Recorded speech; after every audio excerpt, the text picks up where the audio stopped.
the elite get to rule the world.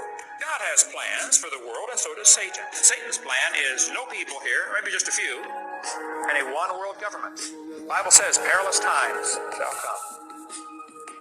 The people will be fierce, despisers of those that are good. Christians are going to be absolutely hated.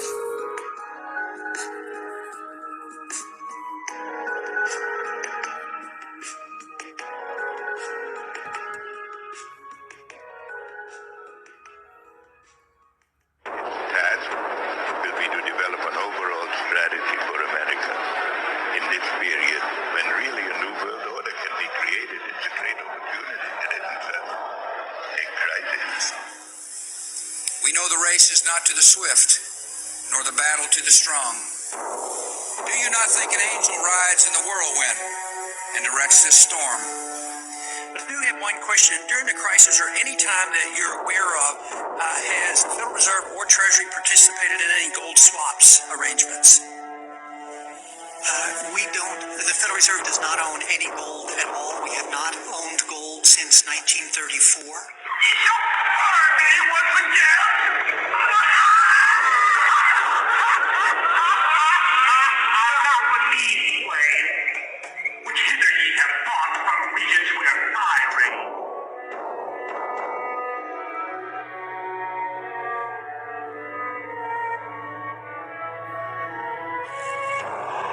Passages of Scripture should guide our public policy. Should we go with Leviticus, which suggests slavery is okay, that eating shellfish is an abomination? Or we could go with Deuteronomy, which suggests stoning your child if he strays from the faith? Or should we just stick to the Sermon on the Mount, a passage that is so radical that it's doubtful that our own Defense Department would survive its application?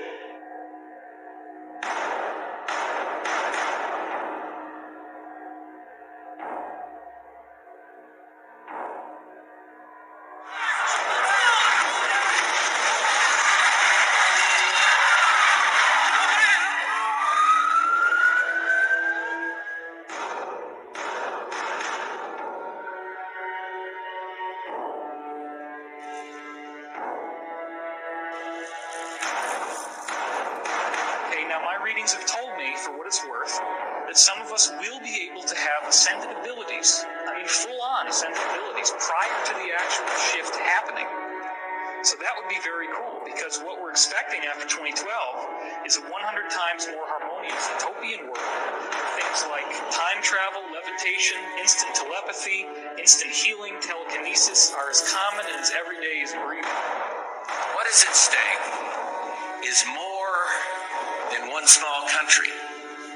It is a big idea, a new world order, where diverse nations are drawn together in common cause to achieve the universal aspirations of mankind: peace and security, freedom, and the rule of law.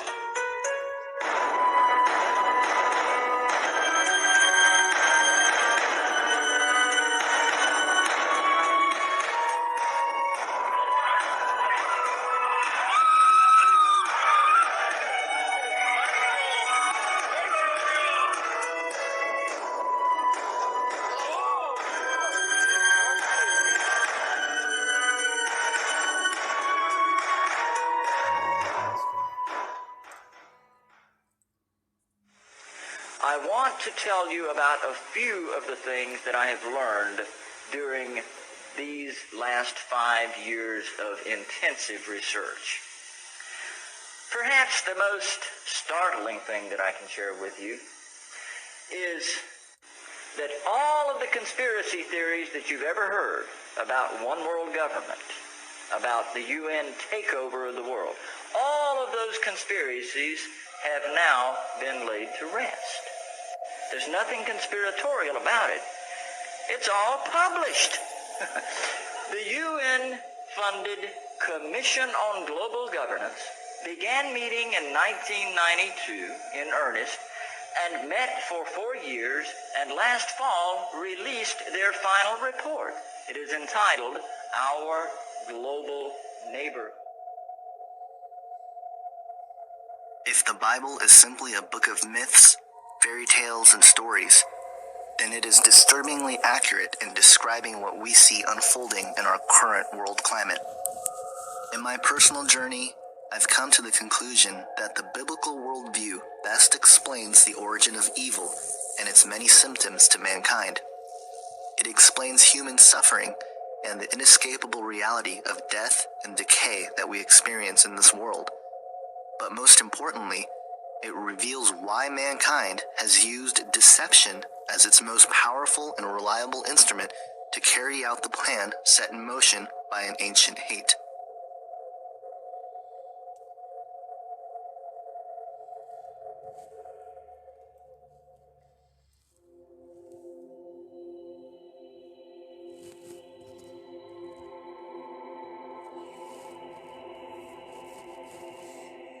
Alex Jones, in his film Endgame, Blueprint for Global Enslavement, summarizes the sacred mission of the global elite as, quote, to have a two-class system where the underclass are forced to live as slaves in tiny enclosed cities, while the elite enjoy the land of the earth, evolve into superhumans with the aid of implantable technologies, live eternal lives, and travel the cosmos.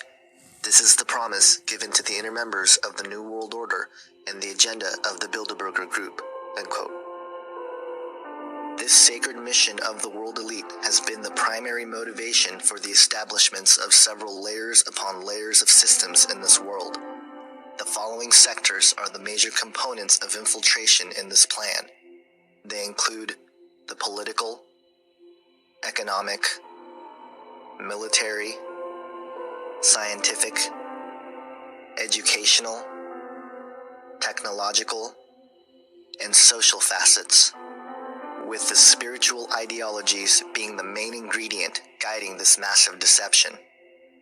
Many of these facets overlap and build on each other.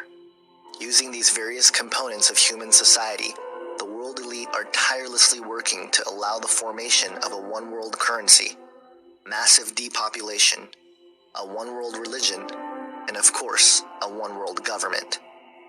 With the speed at which things are changing and evolving, never in human history has this plan been more attainable than today. But as I sorted through the many tentacles of this plan, I found that not only are we, the people of the world, victims, but the people who promote and continue to instigate the New World Order and the promise of a new age are perhaps the most deceived and are the ultimate victims. The idea of what the ultimate goal for the New World Order is something that bothered me a lot in my early and really a lot of my research for what the New World Order was, as I was learning things like, the stuff in the food and the water and all the stuff that you learn, the genocide and the planned population reduction and the mind control and all the stuff that was going on. What did it all mean? What was it leading up to? The control grid, the cameras and the one world government and the one world economy and all this stuff. What did it mean? Because the thing that got me is, what happens if they get it? What happens if they finally control everybody? It's a total lockdown, New World Order, 1984, Brave New World, whatever it actually is, that system. What then? Is it all going to just end and everybody sits back and they drink lemonade and say, hey, we did it, guys? But then the connection to Satanism is really what started to pique my interest early on. And that they were theistic, Satanists. They really did believe that Satan was God, and they actively worshipped him and received instructions from the spirit world. That was what tripped me out, and to see that network and every door that was kicked down, investigation led to somewhere some Satanistic connection. So the answer to what the ultimate goal and the question of who or what do I believe is behind it is the same. That is the Antichrist. The system is being built around us, the control grid, the economy, everything is being built to force everyone to worship the Antichrist. That is what this is all about. That's what makes everything make sense. It's the one component that makes everything make sense. And so what is behind it is a spiritual agenda, as it says in Ephesians 6:12, but it's also something that experientially that you can see in the research of the New World Order, that they are attending rituals, they are receiving instruction from those rituals, and that instruction is to do the nuts and bolts things, to create the system, to do this, to do the poisoning or whatever, all the different conspiracies that are a part of that have some sort of mechanism or use in this future world government, world religion, world economy, which has one purpose, is to extract the worship of humanity for an ancient cherub. Tom Horn, in his book Apollyon Rising 2012, stated, quote, "Behind the scenes and beyond view of the world's uninitiated members, the alchemy and rituals of the occult masters, Illuminists, Masons, Bonesmans, Bilderbergers, and Bohemians have combined to harmonize so completely within recent U.S. foreign and domestic policies as to clearly point to a terrifying civil conjuncture, a near future horizon upon which a leader of indescribable brutality will appear. Although this false Prince of Peace will seem at first to hold unique answers to life's most challenging questions, ultimately he will make the combined depravities of Antiochus Epiphanes, Hitler, Stalin, and Genghis Khan look like child's play." So I really see what's going to happen there is there's going to be some person who's just born as a man, he grows up, I believe he's going to be part of the secret societies, he's going to have tremendous influence and power and access to all kinds of high-tech stuff, and among that will be the process known as recombinant DNA. And with recombinant DNA, you can actually open up a gene or a DNA strand, and you can insert a foreign gene into that. So I think what's going to happen is he's going to take Satan's DNA, Satan's genetic code, and he's going to insert it into his own body. And then he is going to become a chimera. He's going to become the beast by actually going through this transformation. The crazy thing is that we have the technology. We know that the sons of God came and did this back in the days of Noah. So we have biblical precedents for this. And I think we're seeing these kinds of things happening already today.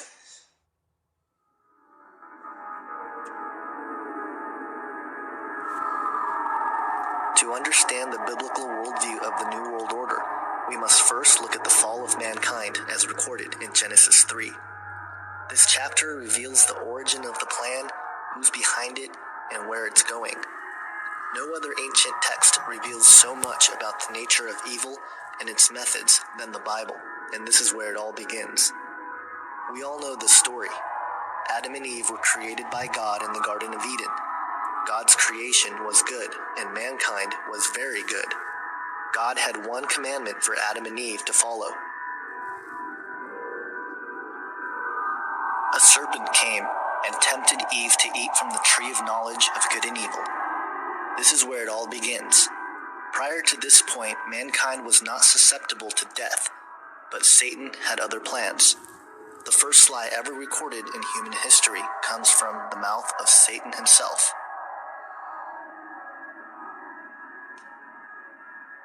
Satan, being the father of lies, was able to redefine what good meant. Upholding to the traits of a great deception, Satan's lie contained some truth. But to understand how this lie has permeated throughout history and is being used to create the New World Order, we must break down this passage. Satan knew that when they ate of the fruit of this tree, that mankind would be subject to death. This lie is the foundation for New Age ideas like reincarnation. It is the idea that even though we may physically die, there is no heaven or hell, but instead we return with another opportunity to attain enlightenment. It is also the one lie that many of the world elite believe today, which is that through the use of intellect, technology, and science, man will achieve immortality. This will become more obvious as we look into the sacred promise or ancient hope held close to those who are at work for the New World Order. Satan was implying here that secret knowledge and wisdom will be available to them. This is the main proponent behind the nature of secrecy which all secret societies possess. It is the idea that unattainable information will be partitioned to those who submit to the request of the one who holds the knowledge. It also plays on the hope promoted by the New Age movement, which claims that we are all spiritually evolving into a higher consciousness, and that if one would only tap into this universal energy force, they would realize that they are God. The New World Order and its components, secret societies, New Age movement, transhumanist movement, and even the alien agenda in many ways is predicated on this one lie. The idea that man would become God is the elusive carrot on a stick that has been behind many, if not all, of man's attempts to acquire power, authority, and dominion over the masses while conquering death and nature in the process. Furthermore, we can trace ideas like pantheism and the concept that God is a force, or that everything within the universe is God, and thus we are God, back to this lie. It is the ultimate deception because it plays on human pride. It is the driving force behind ideas such as morality is relative and karma. It is the denial of evil and accountability to sin. This is the core of the Luciferian doctrine. It is the blueprint to what the select group of men have been working on for centuries. Exclusive knowledge to achieve immortality and become gods, all without the help of the Creator God, but by our own use of intellect. As we will come to see, this idea, which goes by many names like the Sacred Promise and an Ancient Hope, has been sought after by men for centuries. Here's the way they look at it. Here's their metaphor for the end of innocence. Adam and Eve were held prisoner in the Garden of Eden by an unjust, cruel, and vindictive God.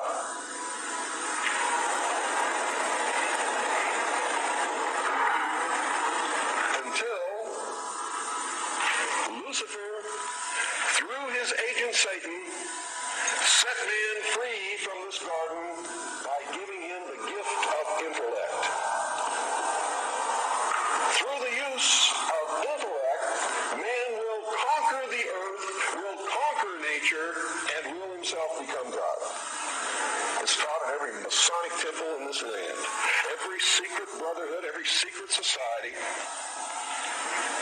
every mystical temple, every occult organization teaches the Luciferian philosophy.